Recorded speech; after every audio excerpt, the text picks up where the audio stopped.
Our process is really different from anything that's done in any other video game, actually. And not only from our audition process through the way we rehearse and collaborate, the way we shoot, and the way we work together for an entire year, it's what yields the result that everybody's been praising. But whose idea was that to change the process? It was Amy's idea. Well, it was a collective idea. Well, a collective idea. Take the credit. No, By collective, we mean Amy. there are 150 people back at the office right now slaving away. Yeah. That's true. Yes. But I remember a lunch when she called me because we had worked on some regular video games. And even those weren't very regular. But they were done in the style of record the voices and then you animate and you put out the game. Even then we had people in together, though. Yes, so Yeah. we were getting theatrical already. And then at this lunch, she said, I'm having a thought about maybe you've worked in the theater and this is a game that's like this, and I'm thinking maybe kind of combining the two, and you've also worked for camera video. So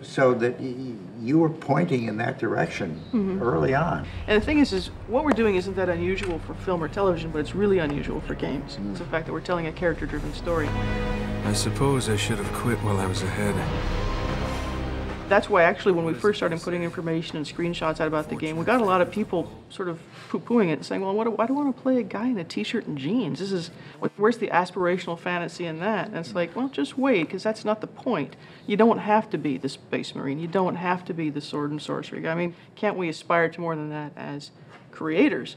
We don't have to be sort of lowest common denominator just because we're a game. We had friends and family in town, and I started kind of showing them what I was working on. Yeah. But then, somebody picked up the controller and he started playing it, and pretty soon the entire family was sitting around watching him play this video game, and it's like, when does that ever happen? It wasn't because I was in it or whatever. They were legitimately interested in and what we get was that going on. over and over and over again. And I think the thing is, part of it's attributable to the genre, part of it's attributable to the quality of the game and the visuals. I mean, it's very beautiful to look at, but I think it's really comes from our process. And some of that was predetermined and saying, well, we're going to do this a certain way. We're gonna work for a long time together. We're gonna rehearse everything together. We're gonna collaborate. We're gonna revise together. We're gonna improvise together. But that only works because you get the right group of people together to do that. It is difficult to do. It's expensive to do. It's time-consuming to do. And you can only do it if you're in LA, to be honest, to work together like we have for an entire year.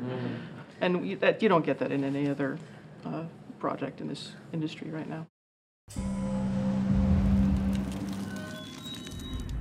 There's some sort of truism. I don't know what the actual quote is about casting being everything. And you said it? I'm one of the many who said it. That's where I heard it. It's totally, where you live or die. You totally live or die. I mean, and once you've cast well, you can almost just relax a little bit because people are just gonna take care of it from there. It's gonna coast a little bit. Whereas if you've cast badly, I mean, as I'm sure you all know, it could be an absolute nightmare for a long time. Well, the audition process really was unusual as far as I know from the game standpoint, because they're really more like theater auditions, and we were looking for actors with theater backgrounds and not just voices, and we did thorough screening of people, and they came from all over. And one of the actors was there to help us audition other actors, and had callbacks, and I called her up and said, would you like to come in and read with the callbacks? And she said, sure. So she came back and read with the callbacks, and then we had a conference. I remember sitting in that the Sony building with our executive producer, I guess you know. And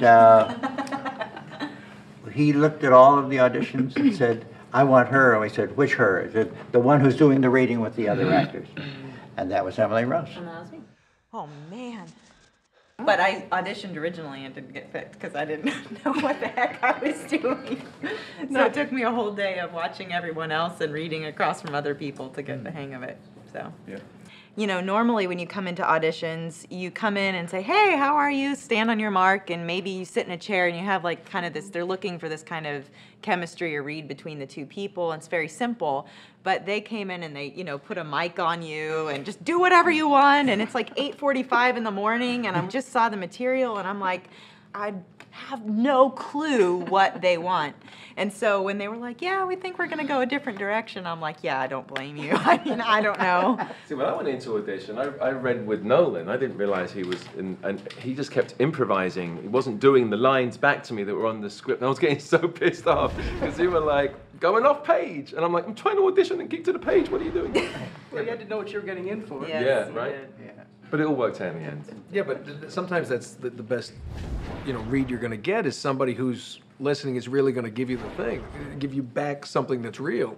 Yeah. So it's not just off the page. And you were one of the few people who actually did that. Do you remember? I mean, was actually the he actually test. played, and it was That just was the plan, so you yeah. get to see what happens when you because throw we would this. do the first one as written, and then Yeah. kind of just go off, and you were like one of the only people who kind of would laugh and go with it.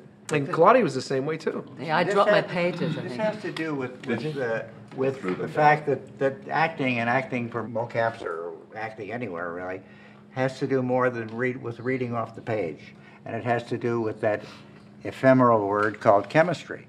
And we were looking for people who had chemistry. The two of them had the two of you.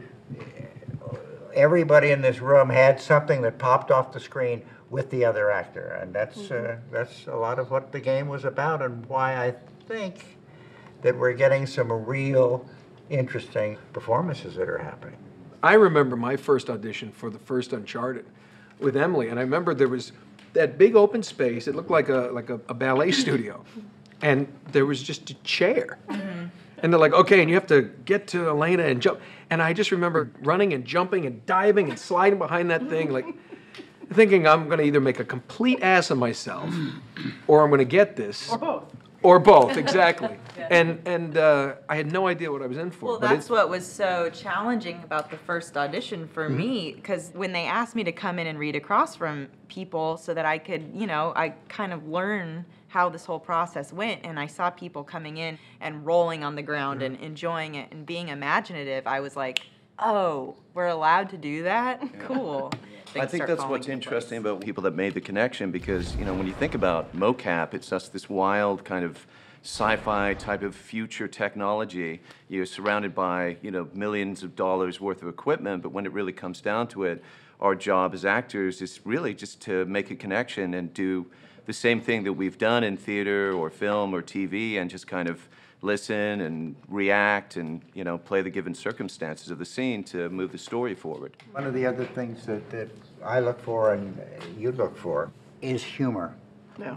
Even though it's adventure and action and all that, you've got to have a sense of humor, A, to be doing the right work in the game, and B, to be someone that is fun to be around all day for a long day in a scratchy mocap suit. Yeah. I think I heard that. I think my agent said to me, they're really looking at whether you'll be a good fit to work with people, and get along.